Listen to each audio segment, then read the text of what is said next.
सय खहा दोङो बे दिलीप सयकिया बायदिया बर' जाथिनि माबा मोनसे मोजांखौ मावगोन बे कुनु मोनसे आखा गैया।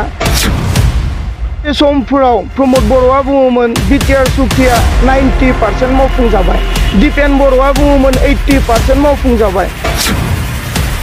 थानाय एनडिएफबिफ्रा उदां जानांगौ होनना काउन्सिलाव मोनसे रिजलिउसन पास खालामनानै आसाम सरकार आरो भारत सरकारनो नोंथांमोना दैथायहरनानै जों बुंबोदों। दिलीप सयकियानोथ' सासे एमपि, बिथाङानोथ' दिल्लीयाव थायो। दिनै बिटिआर सुक्तिनि दफाफोरा जाफुङैनि दायनिगिरियाबोथ' दिलीप सयकियानो।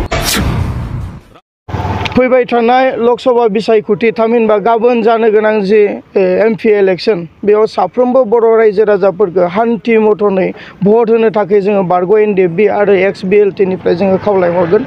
दिनै बिभिन्न जायगाफ्राव जोङो थांस' हायाखै, जोंनि साननाय हनायफोरखौ बिभिन्न बर' गामिफ्राव जोङो फोरमायहैजोबनो हायाखै। जों बिथांमोननि खाथिसिम निमाहा बिहरदों। नाथाय नैबे बाइटनि गेजेरजों साफ्रोम बर' फिसाफोरा जेन जोंनि बाइटखौ खोनानानै थामहिनबा गोसोआव थि खालामनानै लाखानाय बायदियै फैबाय थानाय थामहिनबा गाबोन जि इलेक्शन बे इलेक्शनाव बर'निनो फिसा दुर्गा दास बर'खौ देरहाहोनो थाखाय नांगोलनि सावगारियाव भट होनो थाखाय जोङो खावलायहरगोन। दिनै बर' फिसाफोरा बेखौ साननांगौनि आरो बेखौ गोथौयै सिन्ता खालामबावनायनि खुनु खोथायानो गैया। देग्लाय जोङो सासे बर' केन्डिडेट मोन्दों आरो सा ओनसोलनि सिना जाना सासे बेक्तिखौ मोन्दों। बेनि थाखाय साफ्रोमबो बर' रायजो राजाफ्रा नांगोलनि सावगारियावनो भट होगोन जोंहा बेखौ मिजिं थिदों। बेराफारसेथिं गोबां इस्युफोर दङ जेरावनोखि जोङो सुक्ति खालामबाय, सुक्ति खालामखांनायनि उनाव गासैबो हाथियारखौ जोङो सरकारनो गथायनानै सारेन्डार जाबाय। बिएलटिआबो बिटिसि सुक्ति खालामखांनायनि उनाव आखायाव लानाय हाथियारखौ सरकारनो गथायनानै सारेन्डार जाबाय। नाथाय बिटिआर सुक्तिखौ जों एनडिएफबि हारसिं खालामाखैमोन, बेयाव एबसुआबो दंफायोमोन। दिनैनि तारिखाव सोंलु ओंखारो एबसुआ माखो सरकारनो गथायनानै सारेन्डार जाखो आरो बियो रायजो राजाफ्रा बुजिनो आद्रा गैलिया। जोंनि लाम थानाय हा हुखौ सरकारनो गथायनानै एबसुआ सारेन्डार जादों, थामहिनबा प्रमद बर'आ सारेन्डार जादों, जायनि थाखाय जोंनिफ्राय दिनै 100 आरो 30 हाफोरनि थाखाय खाजोनाखौ लाया।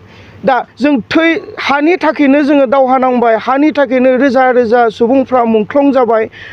अब्ला बे हाखौ जोङो बोरैहाय ओरैनो हगारनो? बिनि थाखायनो जोंनि हा रैखाथिनि थाखाय बयबो बर' रायजो राजाफ्रा दुर्गा दास बर'नो नांगोलनि सावगारियाव भट होगोन। बेराफारसेथिं जोंहा जि समस्याफोर दङ, एनडिएफबिनि जि समस्याफोर दङ, बे गासै समस्याफोरखौ मावलांनायाव सासे बर' केन्डिडेटआ थामहिनबा सासे बर' एमपिआसो जोंखौ गोसो होनानै मावगोन। मानो होनना बुङोबा दिलीप सयकिया थामहिनबा एनडिएनि बिजाथि दिलीप सयकिया थांनाय 5 बोसोर सिगांनिफ्रायनो जोंनि ओनसोलनि बिथाङा सासे एमपिखामोन। मावोब्ला बे 5 बोसोरावनो बिथाङा गोसो होनानै मावगौमोन। नाथाय जोंनि समस्याखौ अबेबा जें जाबोर बायदियै गारनानै दोननायखौसो जों नुबोबाय। बिथांमोननि जों जेबो एक इंसिनिबो सहाय आरो हेफाजाब मदद मोनबोआखै।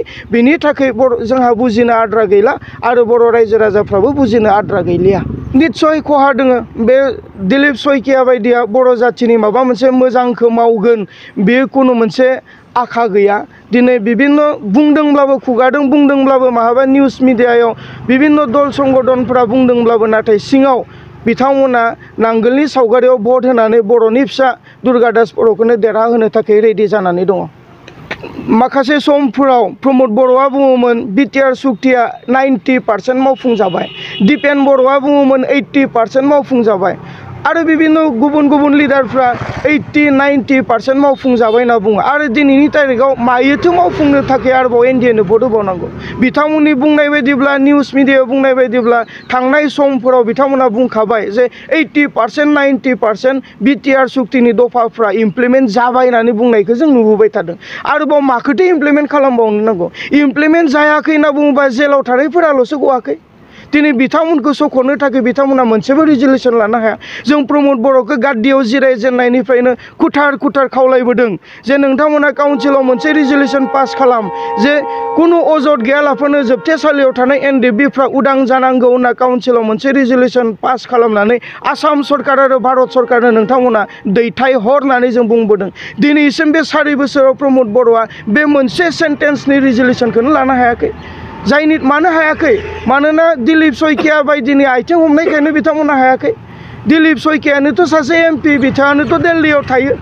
दिनै बिटिआर सुक्तिनि दफाफोरा जाफुङैनि दायनिगिरियाबोथ' दिलीप सयकियानो।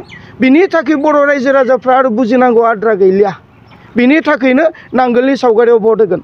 रन्जन दैमारि सारनिल' नङा गोबां जोंनि दावहारु लोगोफ्रा जोबथेसालियाव दङ आरो जायफ्रा उदाङै दङ गोबाङानो 90% एक्स एनडिएफबिहानो केस दङ दिनै बे केस उइथड्रनि बेलायाव आरो जेलाव थानायफोरखौ उदां खालामनायनि बेलायाव जोंहा बिथांमोननि सायाव खुनु भरसा गैला 4 बोसोर बिथांमोना जेबो मावाखैसै आरो फैबाय थानाय समाव मावगोन होनना बुंनानैबो जेबो मावखाया बिथांमोना बिभिन्न खोथा बुंनो हागौ सिगांफोराव बुंदोंमोन न'खर न'खर साख्रि होगोन बेबो जायाखिसै दिनैनि तारिखाव आइजोफोरखौ थगायदों अरुणोदय होगोन माबा माबि होगोन दा दिनै बिथांमोनखौ बुजिनो आद्रा गैला प्रमद बर' थामहिनबा एनडिएजों लोब्बा थानाय गासैबो राजनितिक दल संगठनफ्रा मिसुलिया बेखौ गासैबो जनजातिफ्रा बुजिखाबाय बिनि थाखाय आरोबाव फिन बुंबावनांगौ आं सानाखै बे रन्जन दैमारि सारनि बेलायाव पलिटिक्सनि बेलायाव आं जेबो बुंनो हाया बिनि बाथ्राखौ बिथांनियावनो सोंनांगोन आंनि साननाय हनायथिंनिफ्राय जेबो आं बुंनो हानाय नङा गाबोन जिथु एमपि इलेक्सन जानो गोनां दङ बे एमपि इलेक्सनाव जोंनि एक्स बिएलटि वेलफेयार ससाइटिनिफ्रायबो जों रायजो राजानिसिम बेखौनो खावलायदों जे जोंनि बर'निनो सासे बिजाथि दुर्गा दास बर'नो नांगोलनि सावगारियाव साफ्रोम रायजो राजाफोरखौ भट होनानै बिथांखौनो देरहासार खालामनो थाखाय जोंनिफ्रायबो खावलायनाय जाबाय।